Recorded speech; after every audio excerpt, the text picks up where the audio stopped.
Today guys, we will make our homemade pandesal. Since we are still in the house, we can not go easily in town to buy bread, so we will just make our homemade pandesal. It's very simple and very easy. It's only 6 ingredients on this one and very soft. It's how to make this one. Just watch the full video, guys.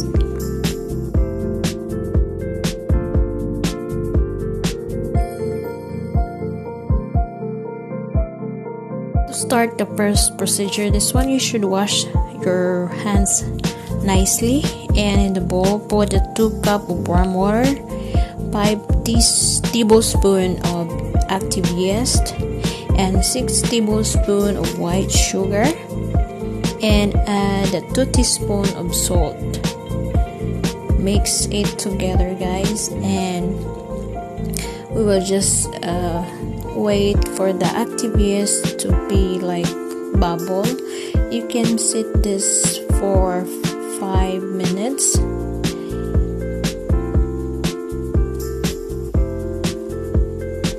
After 5 minutes, your active yeast it's look like this. It will have like foamy, so you can add the 8 tablespoons of vegetables oil, or if you have lard, you can use lard also.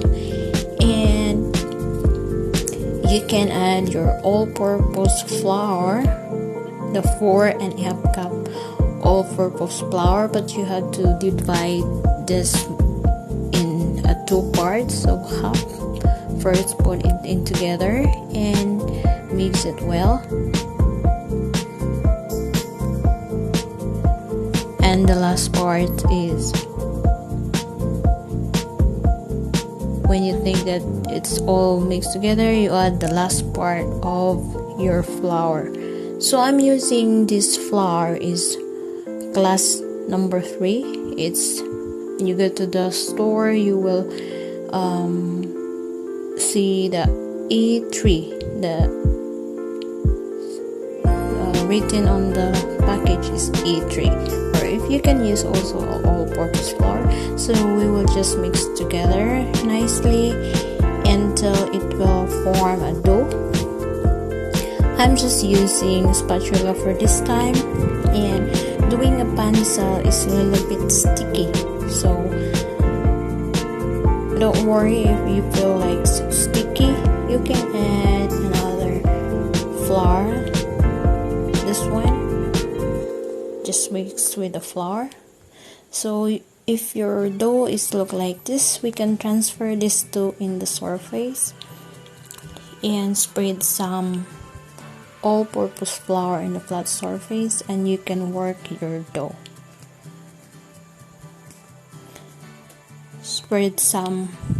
Sprinkle some all-purpose flour on this one and start making the dough until your dough is become soft and elastic.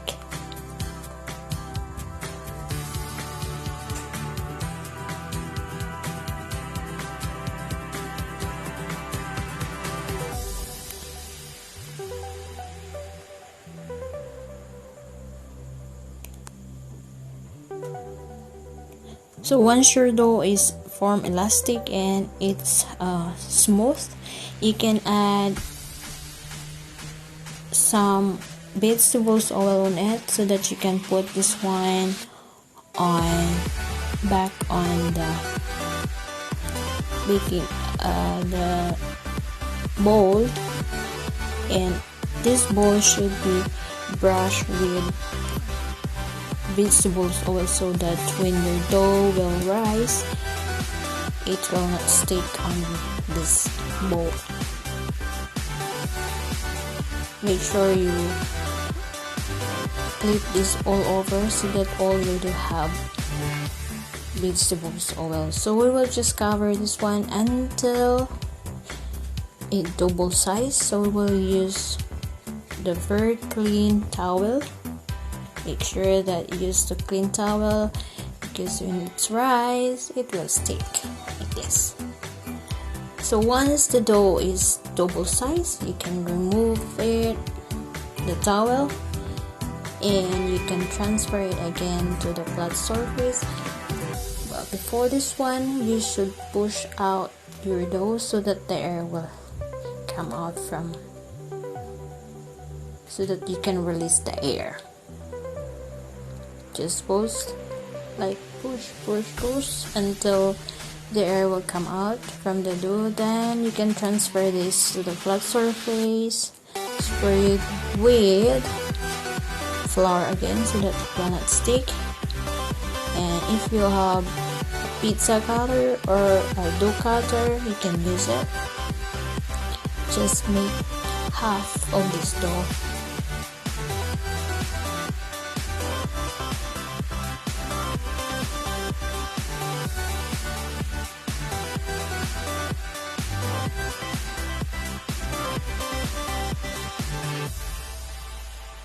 I'm using the knife to cut this one,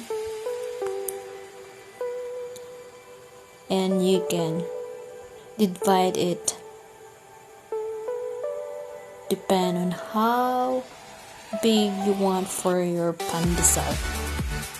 Still, I'm using the card for this cutting this one, and just make a form. It depends on you if you will form the circle or you're just like this.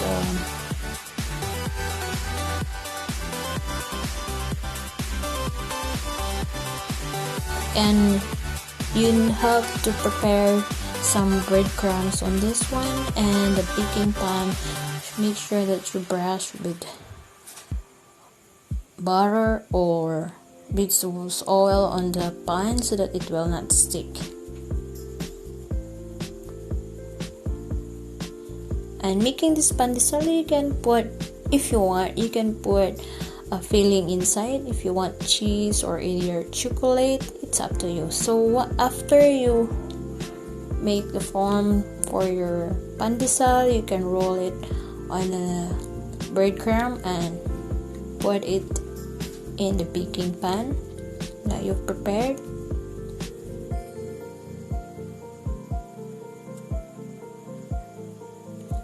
Repeat the process until you will all done.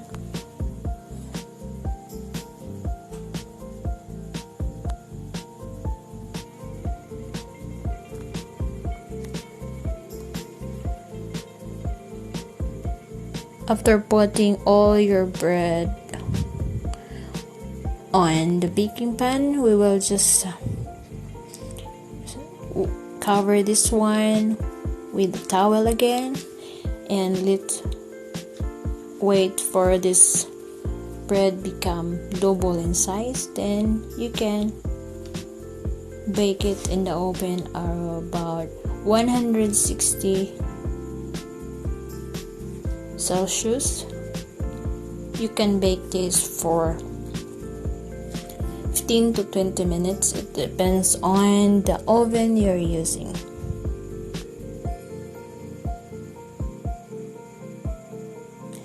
So here it is, we put already in the oven. So it's starting to become brown, turning brown. So once you saw the side, it's almost brown, then you can flip in the other side. And here's the pandesals is ready. So it's easy as that, and you can try it and how fluffy and soft it is. So it's very simple ingredients. You can make this in your house, and you can share this to your family or friends. Thank you for watching, guys, and for my next upload I will do same. It's pandesal, but it's different variation for the pandesal. So this is the very easiest recipe for the pandesal. Thanks for watching.